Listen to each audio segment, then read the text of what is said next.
The sun is finally coming back out after 2 days of raining and storming, so I am running and jumping into this video to film this Top 5 Wednesday video.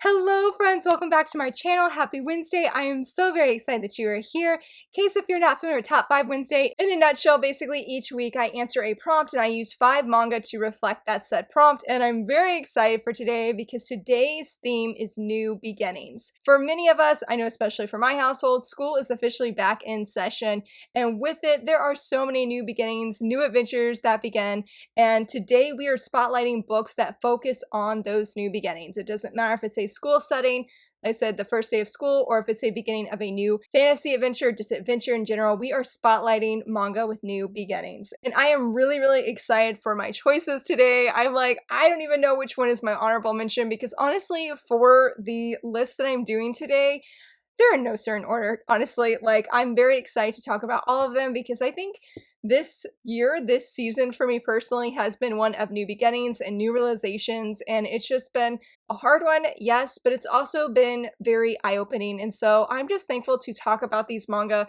where I feel like the main characters also went on new beginnings and had these realizations about themselves and maybe new life career choices or experiencing love for the first time or a mix of all of those things, just a variety of things, I guess, in a non-spoiler way. But with that said, let's go ahead and kick us off. Starting with number 1, I decided to do Beast of Abigail.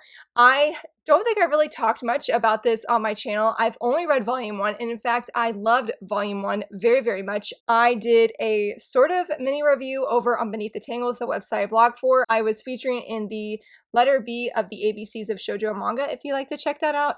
And again, I love this. I was so surprised because at that time, I was really in a fantasy kick. I got Beast of Abigail, and I also got Beast of Sacrificial Princess and the King of Beasts. I totally can speak. And did anybody see the anime trailer for this? I told myself after I read Yona of the Dawn, I am reading the series because the anime trailer was very good. But anyway, we're talking about Beast of Abigail. This is so good. So I decided to feature this volume, or this manga I should say. I've only read volume 1, but I do have the rest of the series. I do plan to also read that later this year. But yes, I wanted to feature this series because our main girl, what is her name? Nina, yeah. Nina, she goes to a different land, a different country. She goes to live with her uncle because she was being bullied at her old school. So she's literally in this new country where she's wanting a new beginning. And little does she know, like, the irony or how ironic it is that she's going to get more than just a new beginning, a new start in this country, because through a series of events, she sort of becomes like a half werewolf. They call them lugas. It says a wolf-like luga, and that's sort of like a werewolf, but not a full one. Like, they're still, as you can see, they still have their human body, so to speak, but they have ears and they have tails. Yep, you can sort of see her tail right here. And she ends up going or being trapped in this academy for lugas. And she's like, I'm a human. I accidentally got turned. I can't remember how she got turned though. I think I remember, but I think it'd be a spoiler if I said. So she's in this new school, this new academy. She got in a lot of trouble. She's not good at it whatsoever because she doesn't have some of the typical character traits of lugas. Yes, she looks like one, but she does not have the same qualities, like I guess you would say, as say like this guy here, who is the sort of, I think he's the alpha, right? Yeah, okay. I was like, I don't know if he's the mega or the alpha, but the alpha omega, that is him right here. And there's definitely some drama that pursues because he's got his eye on her. We don't really know why yet. I have very mixed feelings about his character because I was like, he's pretty much a jerk. But he is very interesting and makes things pretty lively. But again, she has such a different kind of beginning than I think she ever imagined. She did not plan to go live with her uncle only to be trapped and sort of like enslaved, not necessarily, but the lugas in this country are usually sort of basically, or not basically, they are servants to humans. And that is just, they're going to be their whole life. And so there's different jobs that you can get where you're not necessarily like a servant in the traditional sense, but you're still serving the humans. You still have to do what they say, you have to obey them no matter what, or there will be consequences. So for Nina, this was not the new beginning she planned, and I really want to finish reading this series because, again, I love this volume, this first volume, so very much, and the art is great, and I love this guy. He is so awesome. It was just a really fun time, and it's only a 4-volume series, so I'm like, I have no excuse of why I can't binge read this. This is another one where I have some goals. I'm not going to say what it is, but I do plan to finish this one by the end of the year and find out what happens to Nina and if she ends up escaping this place and can actually have a new normal beginning, not as a wolf-like Luga. For number 2, I had to do 10 from Shortcake Cake because I read this series. I do have a video review coming, and I loved this series so very much. It's by the same manga that did A Sign of Affection, and it was everything. It was so very sweet.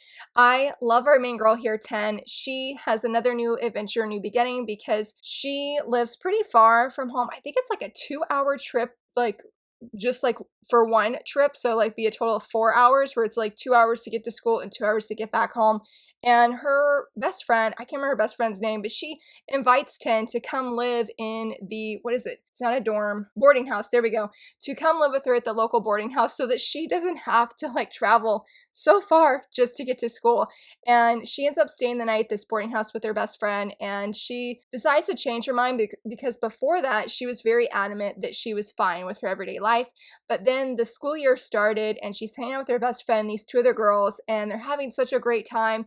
And 10's like, well, I have to leave to go catch the train so I can get home. And that's when she's sort of like, man, maybe I should come and live closer so I can be with my friends and not have to travel so far. There's so many wonderful adventures that happen in this story. It is not your typical shoujo fluff like it looks like it is, but the deeper that this story goes, or the further you get into the series, it just gets so much deeper. It's so much heart. It's very emotional. The romance is so very well done. I loved the romance so very much. The guy that I was cheering for is absolutely amazing, and while it doesn't have quite the wholesome shoujo, or I should say wholesome vibes that A Sign of Affection has, I would strongly recommend this series, especially if you love where the main girl doesn't instantly have feelings for the guy and actually really thinks about her feelings and considers them a lot. I mean, yes, there's some unexpected things that happen because this is shoujo manga, but this is a pretty, I feel like, a drama-free series overall, and I really love just her new adventure, her new beginning in this boarding house. It was so much fun to see her there, making new discoveries about herself, growing as a person, growing in her friendships with these other students and these other people. It is such a wonderful and just very wholesome boarding house shoujo read. I would highly recommend, and I'm so glad I was able to feature 10 because she was literally one of the first people that came to mind for new beginnings. For number 3, this was actually the manga I had planned originally to feature last week for used books, and because I did get this series used, but I was like, well, I feel like this works a little bit better. I don't actually know much about this, but I think it's called Kinka, Bancho, Odome, Love's Battle Royale. It is a 2-volume series, and it's based off of an Odome game in Japan, and I picked this up because I know Marg and Marg Reads Manga have been reading this, and I was like, well, she really enjoyed it, and it's interesting because hers is another interesting new beginning because the main girl runs into her twin brother, and he tricks her, and he's like, you're gonna go take my place in this all-boys school, and she's basically gotta, I think, fight her way to the top. And I think these 2 guys know her identity. I honestly don't know.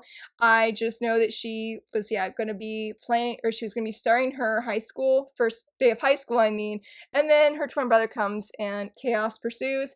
I really did enjoy what I read in the beginning. I think it's fun when you have sort of this interesting story with fighting, especially for shoujo manga, because usually I find it's more humorous than it is if it was a shonen manga, like with My Hero Academia. It seems like a really fun story, flipping through it. I'm sorry guys, I'm trying to find a good example of some of the art that doesn't show any fighting, but apparently this is going to be with a theme of fighting. I don't even know if if she falls in love with either of these two guys or how that works or anything, but I did want to feature this, and I was so excited that I found this series at Second and Charles when I went, because I originally was going to try and get this from my library, and I'm like, they don't have it, and I kept like being on the fence if I wanted to pay full price, because I'm like, I don't know anything about this. Mark's the only person I know that read it, and I'm like, oh, do I want to get it or something else? Like, I've been trying to, I don't think you can see it, but I've been trying to collect Perfect World, so trying to be wise and frugal, but I don't know how wise and frugal I'm actually being, but attempting to be anyway. So I wanted to feature this one. If you have read this series, please let me know. I would love to hear your thoughts. Again, it seems like a very fun story, and hopefully she will fight her way to the top, and it'll be a fun beginning and adventure for her. For number 4, I have to do this one, and that is High School Debut, which I love this series so very, very much. I do have a video review up on my channel. It is amazing. I highly recommend it. Oh my goodness. Like, yes. So our main girl loved baseball or softball. She played it all the time. Like, she was very good at it. I don't know if she was an all-star player, so to speak, but she was very good at it. And she vows, so to speak, that when she goes to high school, she's going to leave her softball playing days behind her, and she is going to go get a boyfriend. And lo and behold, Yo here, he is going to be basically her teacher, and they start having feelings for each other, and it is so wonderful. I love this series. And I was like, she definitely has a new beginning because of how she was very athletic. She was very much into sports, and she didn't wear makeup. She didn't try and dress very girly-like. But then when she gets to high school, she's like, I'm going to completely change my whole persona, my whole look, and I'm going to be a completely different person. But she's pretty much failing very badly. And that's when he's sort of, I guess, maybe a mix of compassion and pity, and is like, I'll help you, find a boyfriend. But the one rule, and I forgot to mention, is like that she can't fall in love with him. And you know how that goes in shoujo manga. I love and adore this couple so much. They're one of my favorite all-time shoujo couples because they're just so fantastic. I feel like Haruna and I would be like best friends in real life. I love her positive energy, and I love Yo so very much.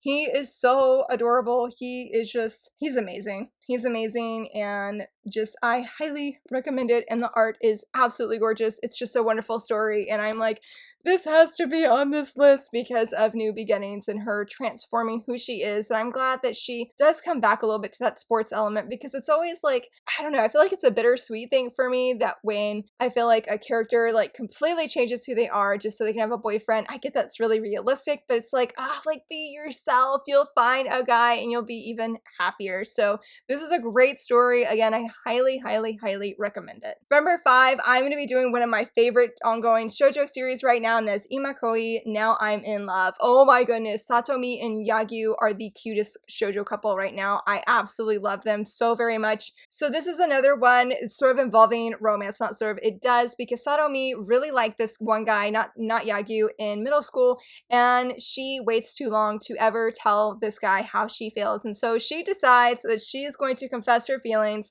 to the next guy that she ends up liking.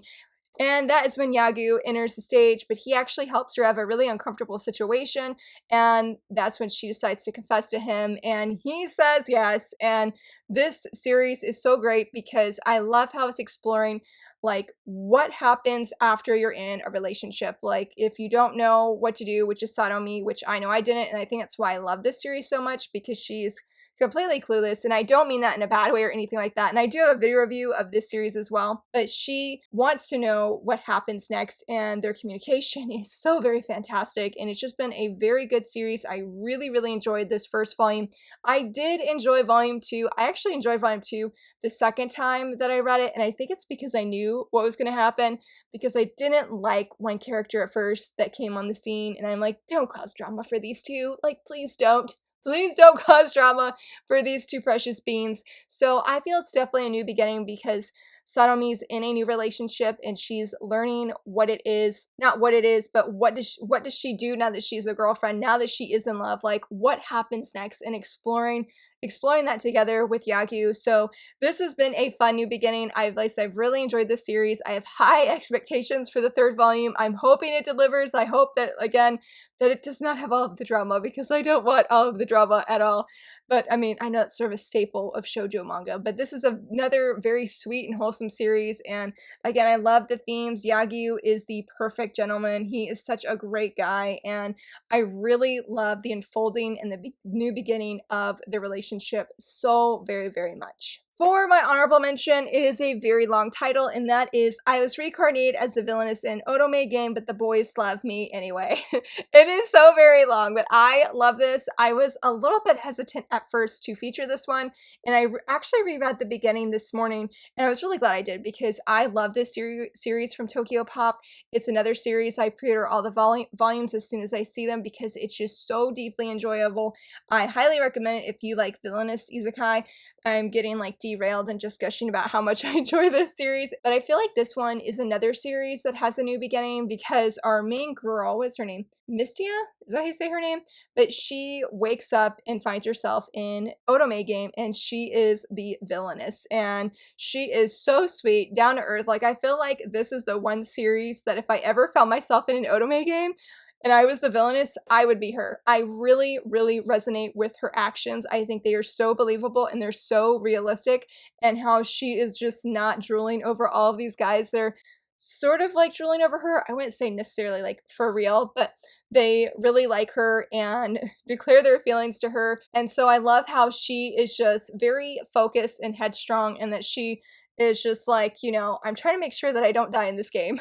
And so she does a variety of things to help keep herself more or less alive, but also looking out for the people around her, which is why I really enjoyed this, because it's not just about keeping herself alive, because I think she's supposed to die, I'm pretty sure, a month after school has started in this game. She knows that she's not going to make it. So she's trying to get all of her affairs in order. And then when things come up, especially with this guy's family right here, she goes out of her way to help keep his family safe as well. And so I just absolutely love that. This is a really fun and I feel like a really unique series. I don't know how unique it actually is in regards to other stuff, but the covers are absolutely gorgeous. Here's volume 2, so that you can see the gorgeousness of this series. And it's so funny because I did not like this guy, and it was actually this volume that helped me change my view of him. So this series is fantastic, and I really love the new beginning and her having to come to terms that she is the villainess, but not really wanting to live like the villainess. And I feel like, I will say, the beginning of these 2 volumes are sort of getting to know the different guys. The story, I feel like, hasn't fully taken place just yet, if that makes sense. But either way, it's one I would definitely recommend. I feel like it has a new beginning, and absolutely love this series. I'm so glad I was able to feature it, because it is such a great one, again, that I highly recommend. And that, my friends, wraps up all of my picks for series that I feel like have the theme of new beginnings. I love all of these characters. I feel like I did lots of gushing about all of these, because I'm just they're so amazing. And like I said, I recommend all of them, especially if you love shoujo manga, since pretty much all of them are shoujo manga. I don't know if the villainous one is one, but yes, I would love to hear from you, friends. What are some manga that you feel have some themes of new beginnings that you really enjoy or have enjoyed? Or what are some manga that are coming out that you feel has that theme and really looking forward to? I would love to hear from you, friends. And if you enjoyed this video, please give it a thumbs up and subscribe. And thank you so much for watching. Bye!